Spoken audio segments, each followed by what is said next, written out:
Hello, welcome, brave souls to the haunting. Before I begin, I want to apologize.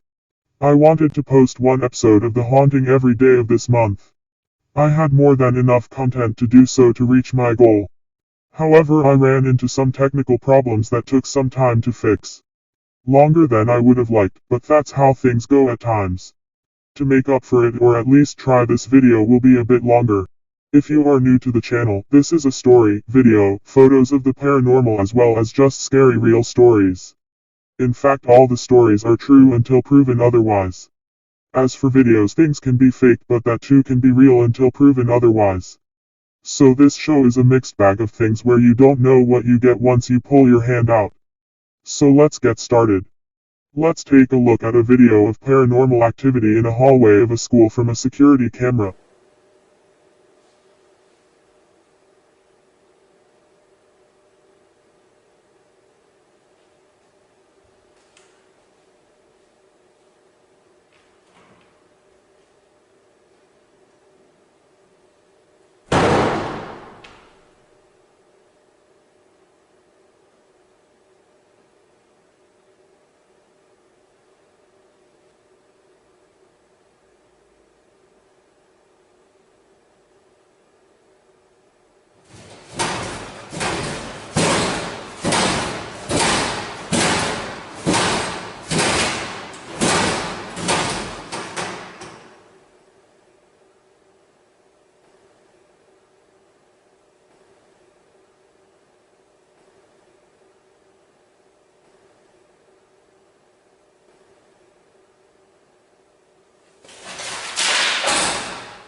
So anyone wants to stay after school after that, or was this some kind of prank?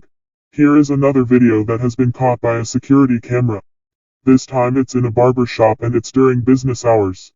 Watch carefully as you may miss it.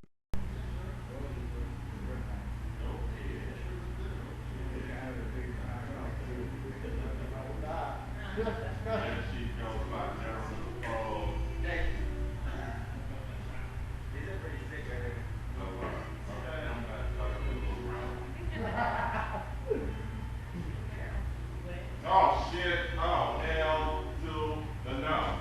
Hell no. Did you just, oh shit, no, hell no. There's some crazy shit going on up in here. Guys, calm down. Let's go to the shop. Okay, but guys, that shit right there just moved. Oh, fuck that. Oh. Hey! Hey!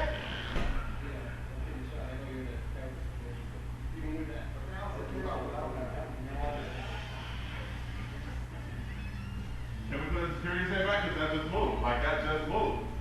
Like that just moved. What are you talking about? I'm not gonna break it. That right there just moved. Alright, what? Like it just, oh, no.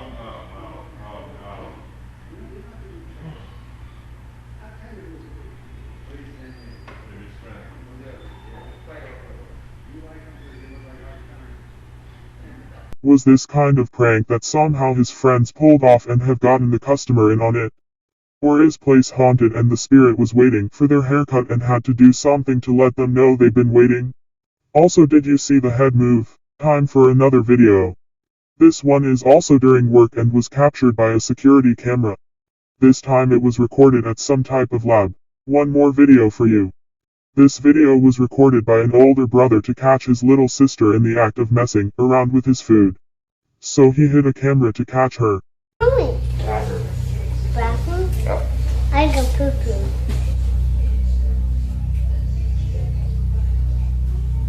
I go poo-poo.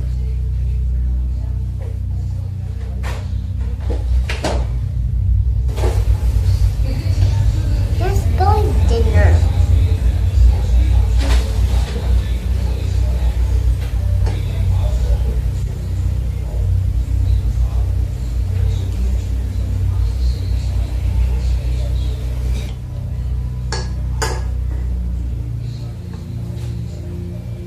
Does this little girl have a ghostly friend?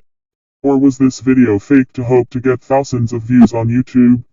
But who would do something like that? By the way, here is a ghostly video I took and it's totally real, trust me. I'm kidding, I have yet to have a paranormal experience. I know a host of a mostly paranormal show has yet to have a paranormal experience. Maybe on All Hallows Eve I will. Only time will tell. I now want to show you some ghostly images. This honor is called Ghostly Image of Guardian Angel Tornado Victim. The bereaved family of 9-year-old Nicholas McCabe, who was killed during a 2013 Oklahoma tornado, drew comfort from a ghostly image of him they say appeared in a photo. The McCabes said their dead boy appeared as a guardian angel in a picture of his young cousin playing with sparklers on July 4th. I believe he's watching over us, the father said.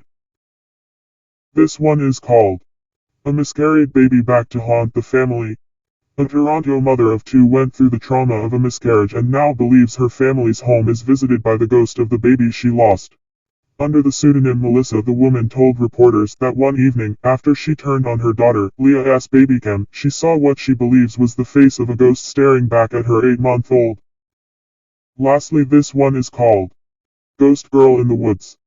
Authorities released this eerie photo from a trail camera in upstate New York, trying to figure out what or who was in the image. Local businessman, Sheik Wilson, came forward, saying that was no ghost, but his granddaughter. The two had been out walking in the woods, he said. The grainy image had prompted hundreds of comments and shares on social media, and some residents were convinced a ghost was haunting the area. Sorry, I just had to throw that one in there, as it was too funny to pass up. Well, maybe the photo was more grainy than it is now. Now let's get to some stories. I was shooting photos of a bonfire with my DSLR camera, and when I looked back at the photos a few minutes later, I noticed a large green figure moving towards the fire. It had a face and was wearing a soldier's uniform, but when I looked with my naked eye, it wasn't there. I shot 20 photos back to back, and in each the figure got closer and closer to the fire before disappearing altogether. I'm basically petrified of ghosts now. Did they really see a ghost, or was their eyes playing tricks while looking through the camera with the fire in front of them? When I was 17, I didn't have a driver's license. I walked most places, occasionally catching rides with friends, and less occasionally, hitchhiking. The night in question was one of those seldom seen occasions when I decided to hitchhike, having worked late and being too exhausted to walk home. Now, most of the time when I would hitchhike, I wouldn't get in the car with a lone man. Only women, or rarely men with a girl or kids in the car. This night, though, cars were few and far between, and it was very cold.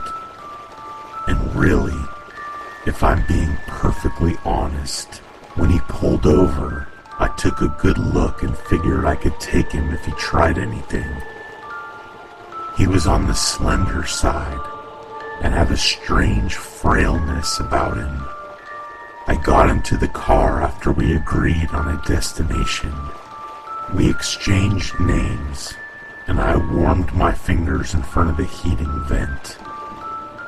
He spoke quietly, asking a few questions along the lines of was I a local, and how did I like living there. He said he'd only been there a couple of months, but found it beautiful, and hoped he could find happiness there. That comment struck me a little odd. It kind of made me uncomfortable, but I brushed it off. It began to snow, and the road quickly got slippery, so he slowed and kept his eyes straight out the windshield, driving silently. I was okay with that, as small talk was never my forte. About 10 minutes later, I noticed a car near the intersection that we were approaching, It seemed to be sliding. So I said, "Watch out."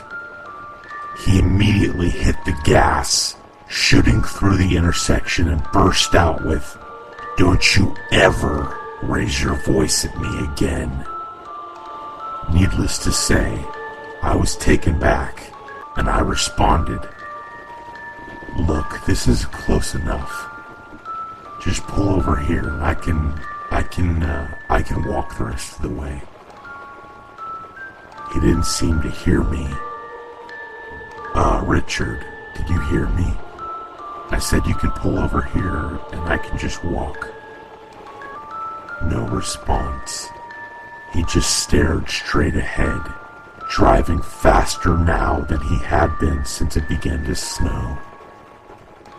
To say I was scared doesn't seem to cover the depth of fear that began to arise inside me. I didn't know if I should stay quiet or speak, but I damn sure was not going to raise my voice again. After about a mile, he began to mumble under his breath.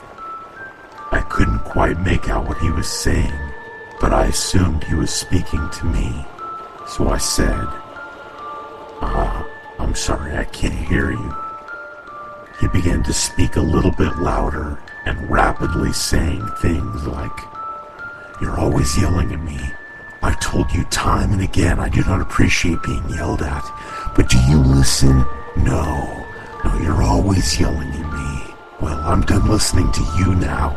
Do you hear that? I'm done." I was at a complete loss. I didn't know what to say in response, or if I should say anything at all. I contemplated just jumping out of the car, but I nixed that idea when I realized the door lock was missing. There was just a silver-lined hole where it should have been. My eyes began to water, and I debated with myself about causing an accident by grabbing the wheel and hoping for the best, when he suddenly looked at me for the first time since I had gotten into the car. He blinked several times rapidly and then slowed the car, pulling into a gas station. I waited to see if he would unlock the doors, not wanting to say anything to set him off again. After a minute or two, he quietly said, "I think I better let you out here," and hit the button to unlock the doors. I wasn't about to hesitate. I jumped out of the car as if it were on fire. I was about to turn and walk into the gas station when he called my name. He looked so damn sad that I hesitated. He apologized, said he was sorry if he frightened me, that he never would have harmed me, and asked if I'd be able to get home okay. I said yes, that I would, and closed the door. He began to pull out of the gas station lot, but then stopped suddenly. He just sat there for a minute, his head down. I froze, wondering what the hell he was doing, and I was about to run into the station. He rolled down his window and yelled out to me, waving something in his hand. It was my hat. I had left it on the seat. I approached his side of the car, and he handed it to me, apologizing again. I didn't know what else to say, so I just said, "Thank you."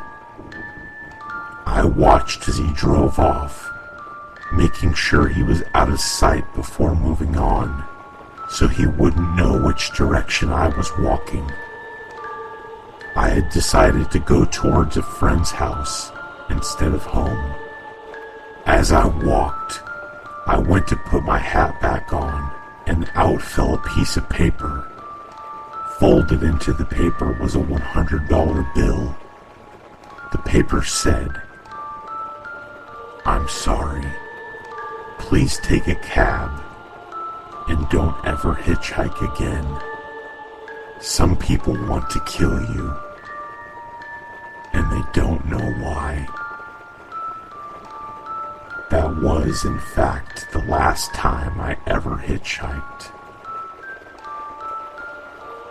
I wonder what would have happened if this man never stopped at the gas station. Would he drop off the guy somewhere else, or would he be dead somewhere?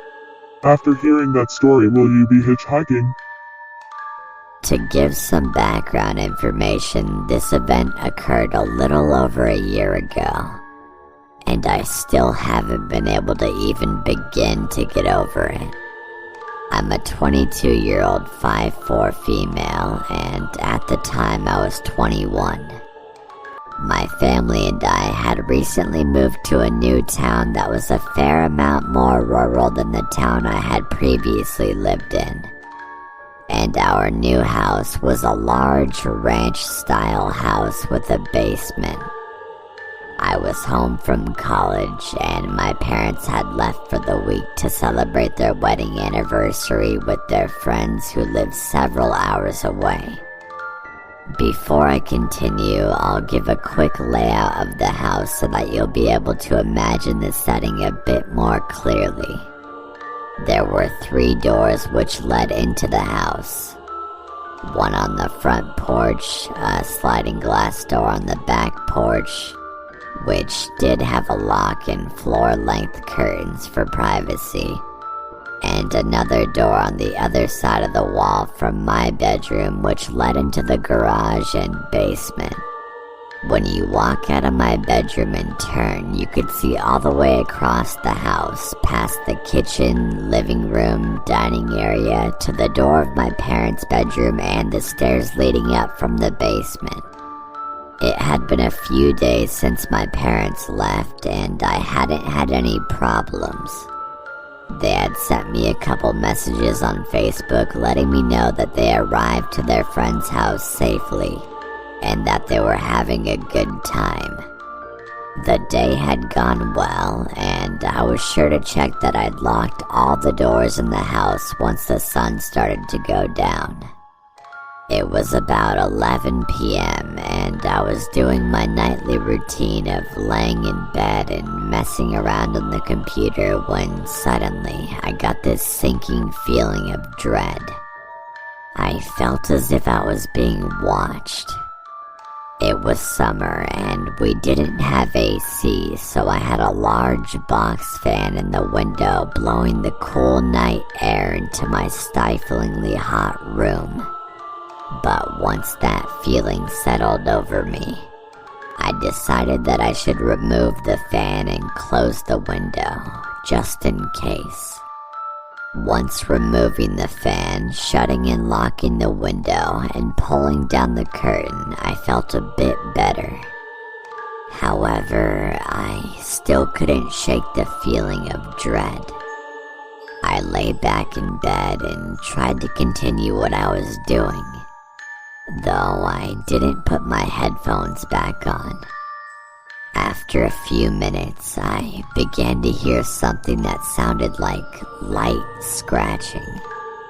I sat still in bed, listening to the sound, trying to pinpoint what it was and if I recognized it at all. Our new house, although relatively close in distance to our neighbors, had a fair amount of forest around it, so I thought the scratching may have been an animal or someone's dog that got loose and wanted to come inside. After a few minutes, the scratching stopped and everything returned to silence, so I figured that I was probably right and that it must have been an animal. My relief was short-lived because after the scratching stopped, from the other side of the wall, I began to hear slow footsteps descending into the basement. This is when I knew I was completely fucked. There was no way I could get out of the house without walking past the basement stairs. We didn't have a house phone, and at the time I was in the process of getting a new cell phone because mine was broken beyond repair. I sat there for a few seconds, wondering what the hell I should do. I knew that I would need to get out of the house as soon as possible, and that the more time I wasted, the worse it would be for me. I contemplated popping the screen out of my bedroom window and jumping out, but it was far enough off the ground that there was a good chance I would end up getting hurt if I did. Not to mention that if I jumped out the window and hurt myself, I wouldn't be able to run for help, and I would be right next to the door that whoever was in my house had just gone through. So I decided to very carefully and quietly open my door and peek out around the corner. And if the coast was clear, I would make a mad dash for the front door and sprint to my neighbor's house. I very slowly opened my bedroom door, letting my eyes adjust to the darkness of the house before creeping around the corner and looking to see if it was safe to make a run for it. What I saw nearly made me vomit. As my eyes scanned the house, I noticed that something was off. I squinted hard as I looked over at the basement stairs, and was able to make out the shape of a man. What made it worse? He wasn't just standing at the top of the stairs, he was fucking crawling up them like some kind of nightmare creature. I quickly backed into my room again, shutting and locking the door as quietly as I could. I didn't think he'd seen me, but there was no way I was going to make a run for it now. My only choice was to pop the screen and jump out the window. As I was unlocking and opening my window, I heard the handle to my bedroom door turn.